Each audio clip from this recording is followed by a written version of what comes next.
So this is the heart of the Fairy Creek watershed.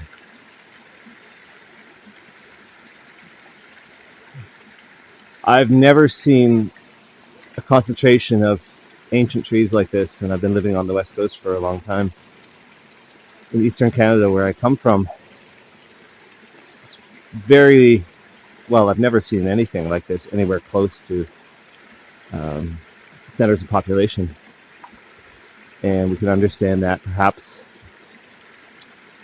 from the 500 years plus of history over there of people coming to these lands and taking things, whereas here it's only been about 150 years. And it's not to say the First Nations weren't also taking some things from each other, but not on the scale at all of what we're talking about, of mass harvesting and destruction,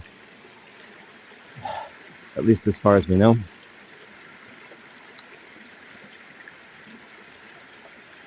You know, Europe at the time that the colonial enterprise started was basically bankrupt. Most people lived in absolute poverty, going to war for people who established themselves as rulers just because they had the weapons. And when they looted all the wild animals and wild forests and everything of that continent, they went all over the rest of the world and started doing the same. And it's amazing. They've had a good 500-year run of it until we get to this point where we're like, the planet could die.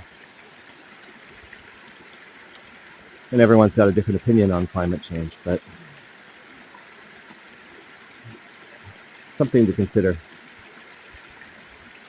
when there's so much paper that can be found, so much lumber that can be found elsewhere.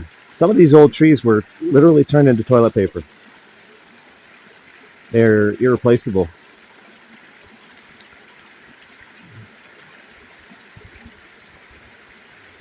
And for what? All of that, where does that toilet paper go? Is that building anything for the future?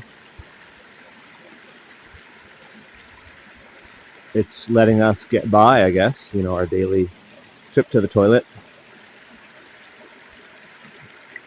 in our more or less meaningful lives.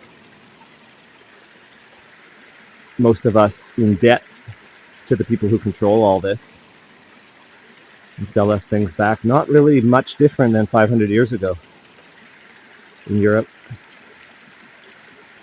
or in the colonies, which people rebelled against as unjust, only to continue some of their unjust ways. So when are we going to stop? When are we going to wake up and be like, wow, we are so lucky we still have something?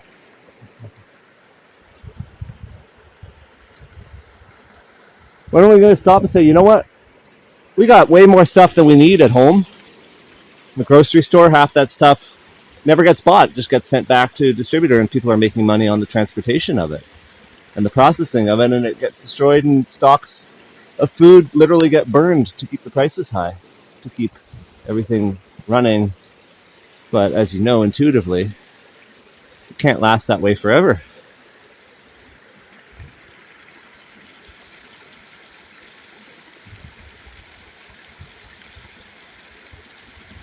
This is a holy place, and I hope you get to experience it. And wherever you are, that whatever is left of your nature, people rally with so much love and time and hard work to protect it, so that, first of all, nature can survive, because nature deserves to survive, not just for the human's sake, but for all the animals and plants and everything else. And if you believe in God or goddesses or whatever, for their sake, because it is bigger than us. And then, yes, for us, for our souls not to be tormented with all the anxiety and depression and suicide and all the things that we see, all the snippet infighting in intimate relationships and in work relationships that are leading to decay of so much of the fabric of our society, the isolating of our elders in prisons, pretty much, where we rarely ever visit them, and sending away of our children for someone else to take care of. Isn't it for them, number one, that we're doing this? Isn't that what our life force is for? Isn't that what the planet is for? Nature is so abundant.